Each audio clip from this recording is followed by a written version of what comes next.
Busy mom ka pero gusto mo pa rin may sapat na kinakain ng pamilya mo. Tara, meal prep with me, good for a week. Hi Mimazers! Samahan niyo akong mag-meal prep today. Every week talaga ginagawa ko to kasi sobrang laking natitipid ko sa oras, effort, at syempre sa budget. Hindi naman ito yung tipong 7 days straight, iisang ulam lang ha.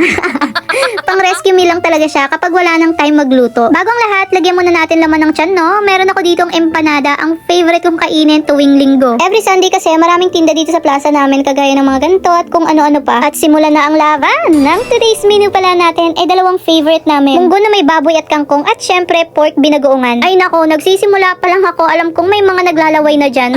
Kahit ako, piniprepare ko pa lang, natatakam na ako. So uunahin ko munang lutuin yung munggo kasi yung uulamin namin ngayong tanghali. Ewan ko ba, pero ang therapeutic din minsan ng paghiwa ng ingredients. Yung tahimik lang, walang istorbo, hanggang sa marinig mo, ma, ayun na, reality check. Anyway, gumagamit pala ako ng pressure cooker kapag karne yung mga niluluto ko. Alam nyo, isa talaga to sa pinaka-favorite kong kitchen appliances. Mas mabilis kasi siya, mas tipid sa gas, at mas tipid sa oras. At habang pinapalambot niya yung karne, pwede ka pang gumawa ng ibang gawain, di ba? Bago pa man ako magsimula kanina, inuna ko munang manguha ng kangkong sa likod ng bahay habang hindi pa ganun katirik ang araw.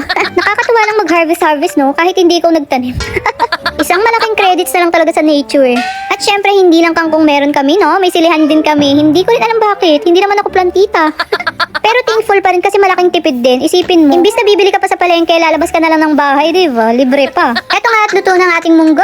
Konting push na lang to at nilipat ko lang sa mas malaking kaldero kasi maglalagay pa tayo ng more water. Tinimplahan ko lang ng mga pampalasa, then niready ko na itong chicharon baboy. Alam nyo ba, pinabili ko anak ko nito. Abay, naiikot niya na raw lahat ng tindahan. Wala daw. Ginawa ko, nagmotor na lang ako at sa crossing na lang bumili. Buti na lang meron. Di pa naman kompleto ang munggo natin, no? Kung walang chicharon. Anyway, shoutout kay kuya doon na di ko na matandaan. Sorry, basta shoutout sa'yo.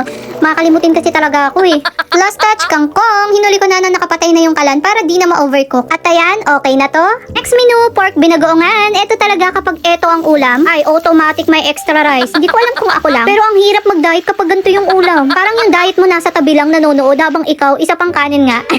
Syempre, hindi kompleto ang pork binagoongan kung walang bagoong. Ay, malamang. Ito yung tipong ulam na habang niluluto mo pa lang, naaamoy na ng kapitbahay. Feeling ko alam na nila agad yung menu namin.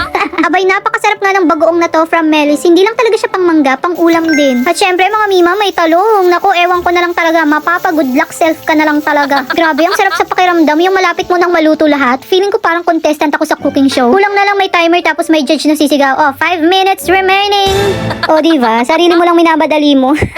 Ayan nga, okay ng ating binagoongan, kaya tikman na natin. So after maluto lahat, pinapalamig ko muna. Importante kasi talaga yan bago ilagay sa freezer. So habang naghihintay, inayos ko na rin lahat ng lalagyan. Nag-unmold na din ako ng mga frozen food ng mga bata na niluto ko nung nakaraan. Tapos may kaldo rin akong nilabas para merienda naman namin mamaya. Nakakatuwa nga tong silicone molder na gamit ko kasi talagang na-stretch siya. Kaya pag nag-unmold ako ay talagang napakadali lang. Tapos ito naman yung paglilipatan ko, itong mga aluminum foil na ziplock. Ang galing nga kasi meron na palang mga ganito. Feeling ko tuloy mas okay siya kaysa dun sa mga transparent na ziplock. Anyway, may nabasa nga akong comment. Sabi niya, hindi naman healthy ang meal prep na yan. Mga mima, walang masama sa tamang pag-store ng pagkain. Hindi porke nilagay sa freezer, wala ng sustansya. Ang importante, malinis ang preparation, maayos ang storage, at tamang pag-init kapag kakainin na. Actually, marami nang gumagawa nito eh, lalo na yung mga busy nagtatrabaho, yung mga nanay na maraming inaasikaso. May isa pa nga nagsabi, gawaing tamad lang yan.